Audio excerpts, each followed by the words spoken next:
I want to say a big thank you to these guys for giving their time tonight and coming to Willowfield to lead us in worship. Thank you, guys. And I know they'll hate getting a round of applause, but thank you.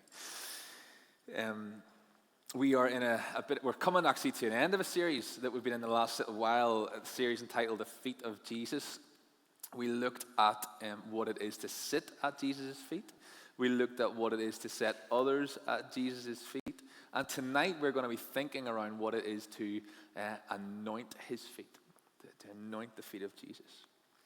So our passage this evening is a really well-known passage where we see Mary pouring out this incredible perfume upon the feet of Jesus. I'm going to read this now. 6 days before the Passover, Jesus came to Bethany, where Lazarus lived, whom Jesus had raised from the dead. Here a dinner was given in Jesus' honor. Martha, she served, while Lazarus was among those reclining at the table with him. Then Mary took about a pint of pure nard, an expensive perfume. She poured it on Jesus' feet and wiped his feet with her hair. And the house was filled with the fragrance of the perfume. But one of his disciples, Judas Iscariot, who was later on to betray him, objected. Why wasn't this perfume sold and the money given to the poor? It was worth a year's wages. He did not say this because he cared about the poor, but because he was a thief. As keeper of the money bag, he used to help himself to what was put into it. Leave her alone, Jesus replied. It was intended that she should save this perfume for the day of my burial. You will always have the poor among you, but you will not always have me. This is the word of the Lord. Thanks be to God. So in our passage this evening, we find Jesus and his disciples in this little village called Bethany. And Bethany, in a sense, was a little bit of like a stopover en route to Jerusalem. It was about 2 miles outside of the city of Jerusalem. And so the setting is such that people from all over in this moment are heading to Jerusalem to celebrate the Passover festival. Large numbers of people would have been traveling from miles and miles to get there, and Jerusalem would have already been packed out at this point. I mean, you think it was busy. Like, imagine like Port Rush on Easter Monday kind of vibes, or the North Coast during the Gulf. It would have been absolutely rammed. And so this little stopover in the slightly quieter and smaller village of Bethany was important for Jesus and his disciples in this moment. But we're given a few important details about Bethany also. For Jesus, this wasn't just simply a stopover, because this was the village where Lazarus, Jesus' friend who had died and whom he had raised back to life, this was the village that Lazarus lived. Who knows, maybe this was how Bethany kind of brought in, the tourists. You'd arrive at Bethany, there'd be a big sign, the home of Lazarus, risen from the dead. But clearly, Jesus in this moment has a bit of a profile when he arrives in this village. I mean, this was Jesus. He was the one who had risen Lazarus from the dead. So people would have known who he was, and the village would have been buzzing to see him back here in this moment. And so a dinner is given in Jesus' honor. But when you look at the translation of the text, the word dinner actually most likely probably undersells the occasion a little bit, if we're honest. You see, the dinner was most likely more of a banquet feel, either than a small home-cooked meal type feel. There's all the cultural signs in the passage to say that this was more of a banquet than just a dinner. For starters, in that culture, if someone was to have a meal in someone's house, they would generally sit on chairs around a small table. But if this meal was more in line with a banquet, then the setting changed. The chairs and the table were taken away. Cushions and throws were laid out as all the guests would gather there, and they would lie around in this big circle. They would lie on their sides with their heads kind of pointed in towards the middle of the circle, on one arm, leaning with the other arm, eating. That was the setting. That's the image here. And a banquet is a big deal. Have anyone ever been to a banquet? Anyone ever been to a banquet? No, I've been to a banquet. I have. I've been to a banquet, honestly. The most random of events. When I was a bit younger, I played for a rugby team, and a long story short, we got ourselves the opportunity to go and represent the UK at the most random place, but the Punjabi Sports Festival in Pakistan. Yeah, I'm telling you, Pakistan are big into their rugby. But part of that trip was that we had to attend this big banquet. And I'm not going to call it a state banquet, but it was big. The Prime Minister was there. There was government officials there. It was really quite cool. And I'd never seen anything like this in all my life. The food was absolutely incredible, but way too spicy. The entertainment was really, really cool. And the way that everything was laid out and designed was so, so impressive. I'd never seen anything like it. But the sense in the room that night undoubtedly was that this was a special moment for everybody involved because of the people who were there. And the reason this is important for us to grasp is because in the room that night with Jesus and his disciples, the atmosphere would have been palpable. People would have been caught up in how special this moment was to be in the presence of the person who raised Lazarus from the dead, the guy who lived in their village. And not only that, but the banquet seemed to include a large number of people. Verse 12 later in the passage says, the next day, the large crowd that had come to the feast heard that Jesus was coming to Jerusalem. Now, why that's important? Well, I think it's important that we get the backdrop and the image in our mind's eye this evening, because we need to know that what unfolds in the rest of this passage, what Mary does, is not done in isolation. It's not done privately. It's not even done just quietly among a small group of close friends. But actually, in the setting in which we see this take place, it adds weight to what it is that Mary does and the way in which she does it. So, of course, what happens next is Mary comes into the picture and she does something kind of extraordinary, something really quite radical in this moment. She brings a bottle of pure nard. Now, nard is this really potent and beautiful smelling fragrance. Like anyone wearing some nard tonight? Anyone got some nice nard on? No? Yeah, no, it's not. It's a lovely kind of like potent, beautiful smelling perfume. And she takes this whole bottle and she breaks the bottle and she anoints Jesus with it. Now, you might hear that part of the passage and you just think, well, that just sounds like another weird thing that they did in the biblical times. It's another weird Christian thing, isn't it? But let me tell you now, if you think that sounds weird, it would have been weird back then also. It really would have been weird in Jesus' time as well. This was not the done thing. Like, can you imagine if this evening I was we're so delighted to have these guys have come, given up their time and to come and lead worship with us. It's like, Jude, thank you. I know how busy you are.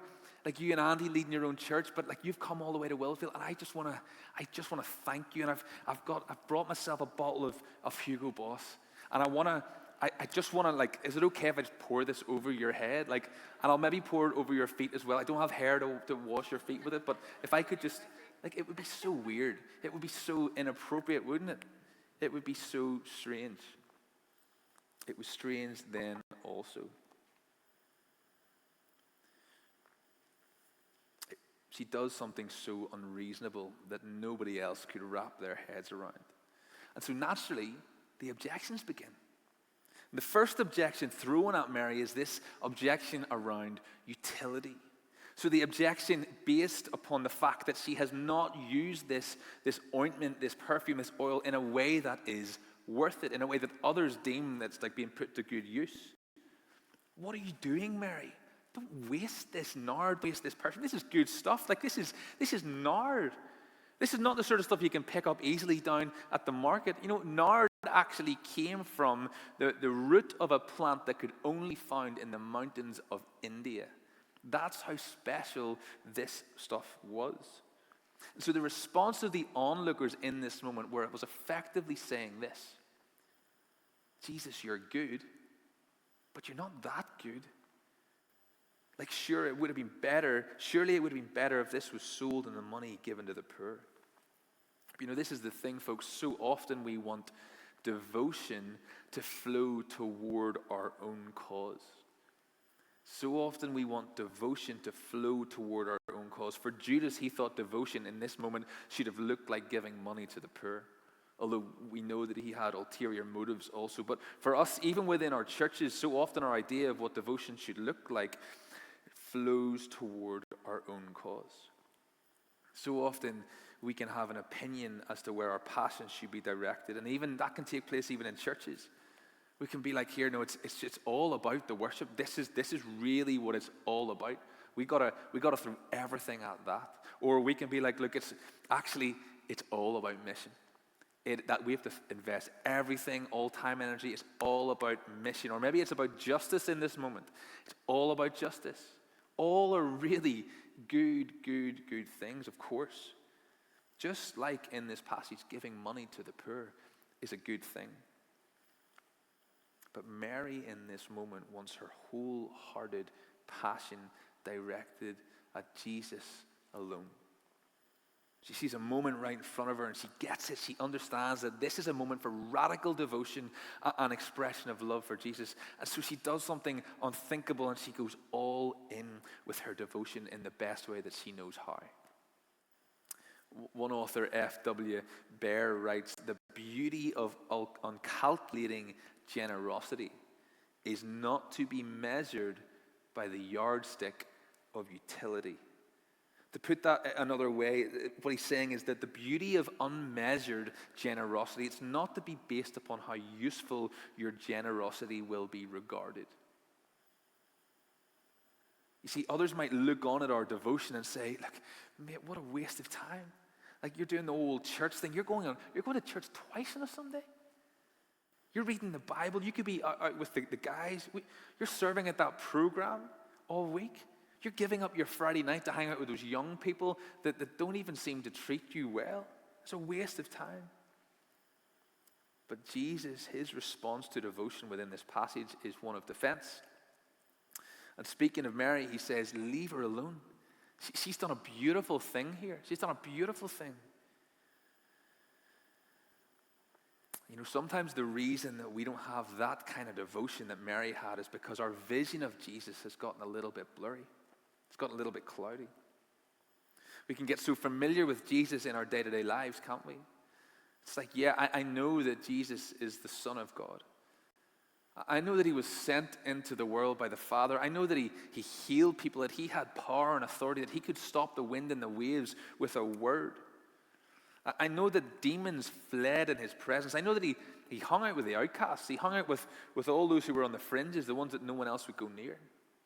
I know that he freely went to the cross, and I know that he took a beating from me, that his flesh was torn, that nails were hammered into his wrists and his feet.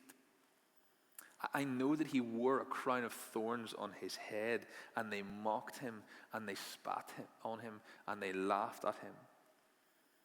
And I know that he hung on a cross and paid a penalty that I should have paid. And I know that he rose from the grave 3 days later and is alive today. And I know that he's coming back. I know all that. And I've known all that for years. Yet it's terrifying how we can know these things and yet we can become so familiar to them. We can become almost apathetic to them. And we can carry them into the world at times as if it's just a given.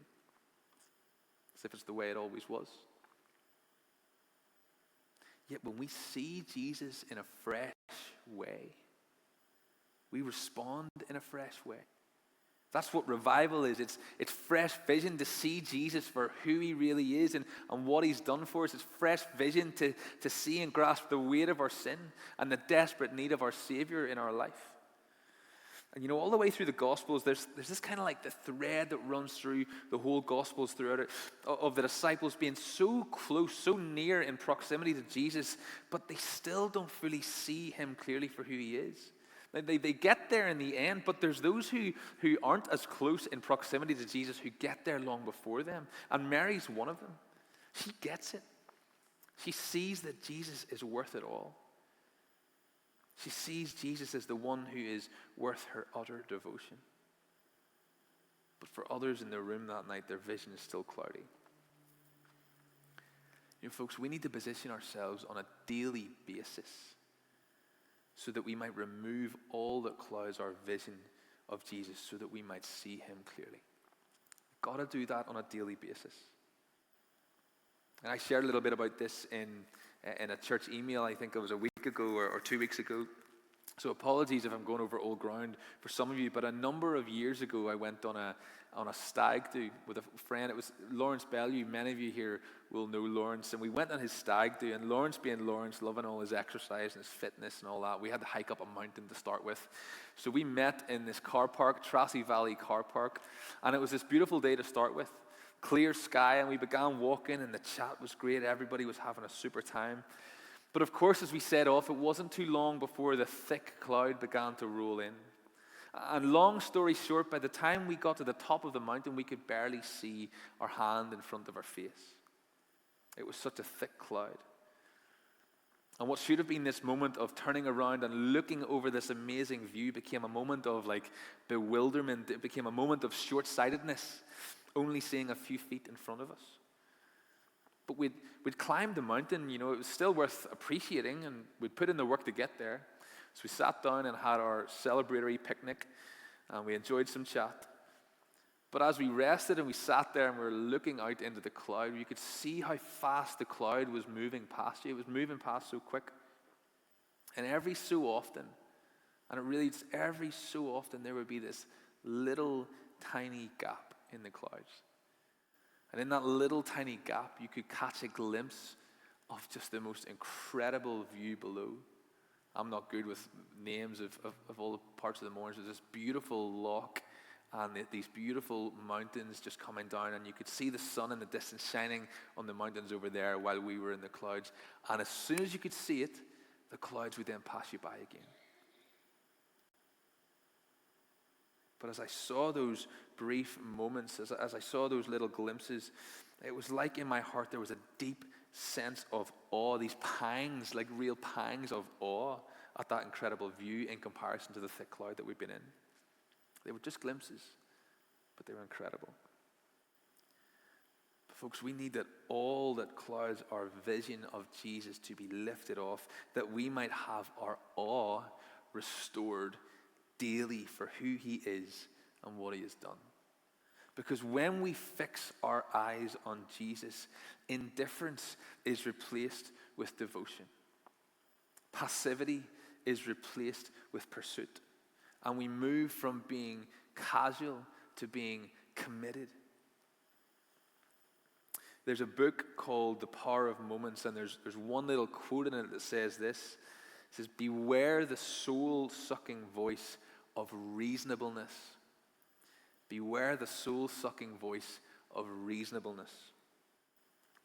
Nobody longs for reasonableness, do they? Nobody wants a reasonable affection. Like when you get married, and when you stand at the front of that church and you turn to your partner and your partner says, "I love you a reasonable amount," like that just doesn't hit the same.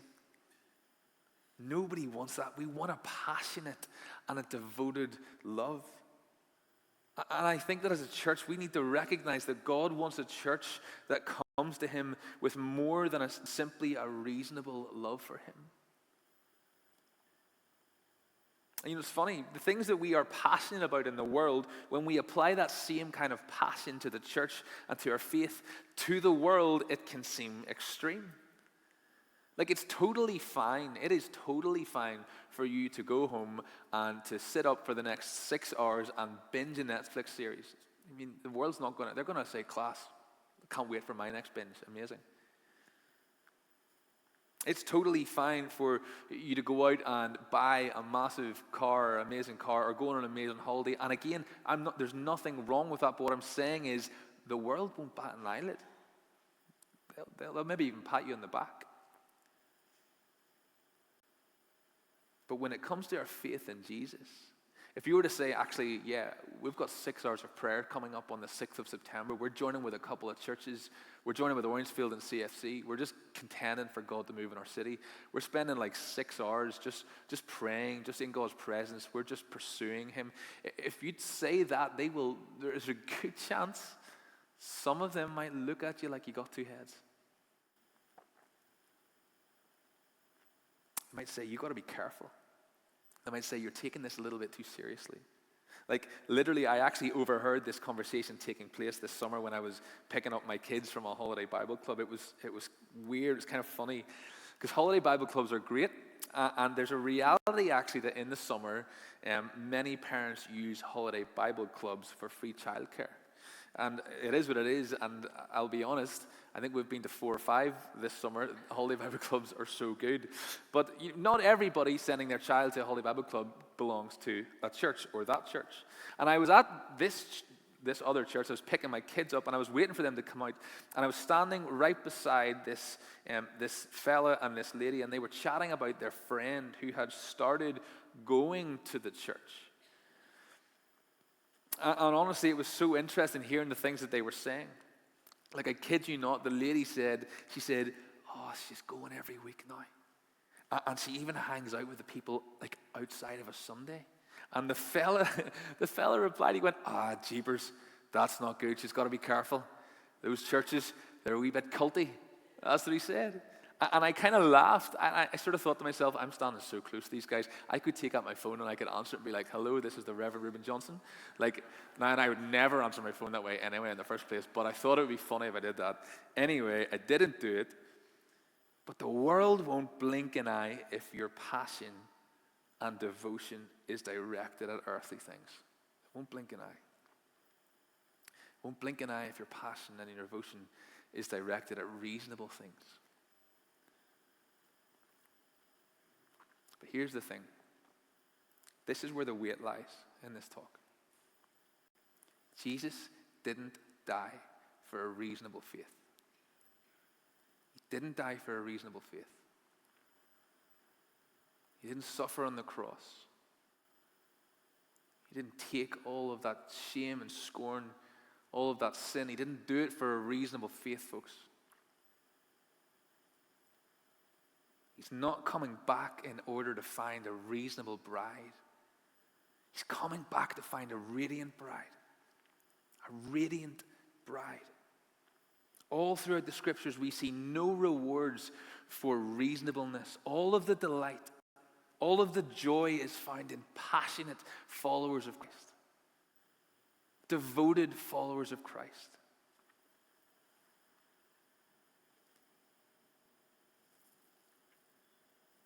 Mary, she breaks the jar of nard, and it's so expensive. It costs around a year's worth of wages. She breaks the jar, and the jar is such that once it's broken, the whole thing has to be used. And there's no like little twisty cap on that thing.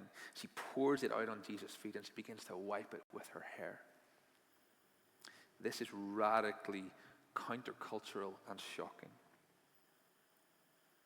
Because in that culture, women would have been expected to keep their hair tied up and most likely even covered and hidden away, particularly from the gaze of men. Yet here, Mary lets down her hair in front of all these people and in front of the honored guest of this meal, of this feast, of this banquet, and she begins to clean his feet with her hair.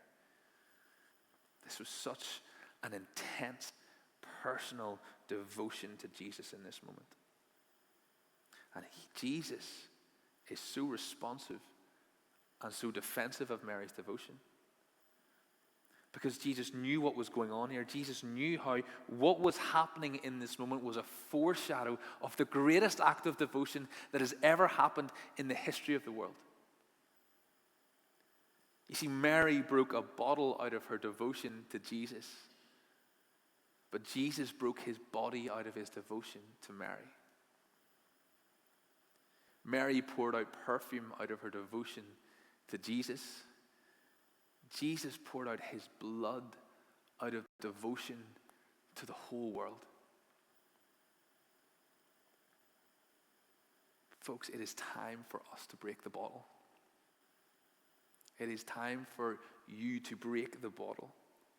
Jesus always wants our devotion, I know that, but we are in a moment right now where it seems that God is raising up potent, passionate, committed believers who are wholeheartedly devoted to him. He's not raising up Sunday churchgoers. He's not raising up tradition or religion. He's raising up committed, potent believers. You might be here tonight with a fire burning in your heart for Jesus. But you might be here and all you've got, if you're honest, is just some embers.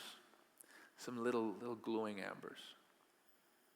A faint memory of a fire that once burned in your heart for Jesus, if you're honest.